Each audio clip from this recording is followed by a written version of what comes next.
அனைவருக்கும் இனிய வணக்கம். அன்பின் ஆன்மீகத்திற்கு உங்களை அன்புடன் வரவேற்கிறோம். இன்றைய பதிவில் தஞ்சாவூர் சுவாமிகளை பற்றின தகவலை நம்ம தொடர்ந்து பார்க்கலாம்.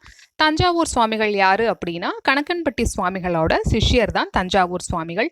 இவருடைய ஜீவ சமாதி எங்க அமைஞ்சிருக்கு அப்படின்னு பார்த்தோம்னா, பழனியிலிருந்து ஒட்டஞ்சத்திரம் செல்லக்கூடிய பாதையில ஒட்டஞ்சத்திரத்திற்கு முன்பாகவே வீரலப்பட்டி விருப்பாட்சி மேடு அப்படிங்கிற இடத்துல அமைஞ்சிருக்கு. இப்போ இவரை பத்தி நம்ம கொஞ்சம் தெரிஞ்சுக்கலாம்.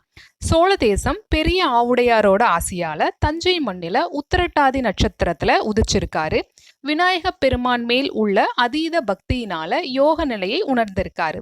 சிறு வயது முதலே அன்னதானம் செய்வதை வழக்கமாக கொண்ட இவர் சித்தர் குலத்தின் தெய்வமான புன்னைநல்லூர் மாரியம்மன் அருளால் ஞானம் பெற்று இறைசக்தியின் வழிகாட்டுதலின்படி கேரள மாநிலம் வடகரை சென்று ஆசிரமத்தில் சிவலிங்கம் பிரதிஷ்டை செய்து எம்பெருமானை காட்சி கண்டிருக்காரு. சித்தன் போக்கில் கணக்கன்பட்டி மூட்டை சுவாமிகளை குருவாக ஏற்று பல சித்துக்களை அறிந்து அவருடனே அவர் வழியில் அன்னதானத்தை தொடர்ந்திருக்காரு.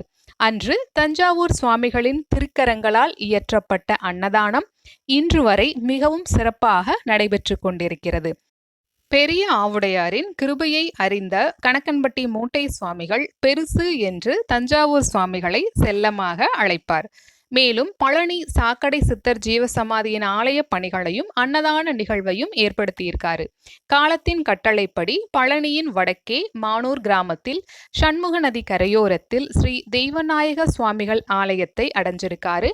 ஆலய திருப்பணிகளை தன்னோட சீடர்களோட செம்மையா செய்து குடமுழுக்கு நிகழ்வையும் நிகழ்த்தி மக்களுக்கு இறை அருளையும் பசி போக்க அன்னதானத்தையும் துவக்கி வச்சிருக்காரு. கொரோனா காலத்திலும் தம்மை நாடி வரும் பக்தர்களோட பசியை போக்கி கர்மவினையை தான் ஏற்று மாறாக இறையருள் திருவருள் ஞானம் ஆகியவற்றை அள்ளி கொடுத்திருக்காரு. அது மட்டுமின்றி கொரோனா தொற்று பரவாம தன்னோட கிராமத்தையும் தன்னை நம்பிய மக்களையும் காத்து கொண்டிருந்தது சுவாமிகளோட சிறப்பம்சமா அமைஞ்சிருக்கு. தஞ்சாவூர் சுவாமிகள் மானூரின் அடையாளமாய் மாறி அனைவர் மனதில் மகான் என்று பதிக்கப்பட்டார். செல்லும் இடமெல்லாம் மக்களின் பசி போக்கியமையால் அன்னதான பிரபு என்றும் அன்போடு அழைக்கப்பட்டிருக்காரு.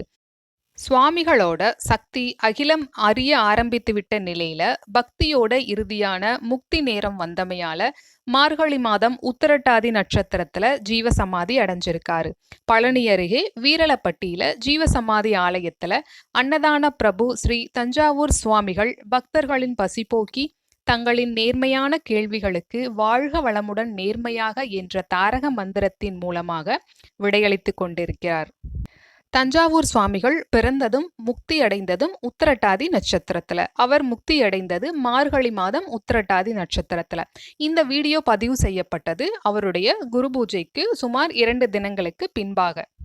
இந்த பதிவு உங்களுக்கு பயனுள்ளதா இருந்தா லைக் பண்ணி சப்ஸ்கிரைப் பண்ணுங்க. உங்களுடைய ஒவ்வொரு லைக்கும் சப்ஸ்கிரைபும் எங்களுக்கு ஊக்கமளிக்க கூடியதாக இருக்கும். நன்றி, வணக்கம்.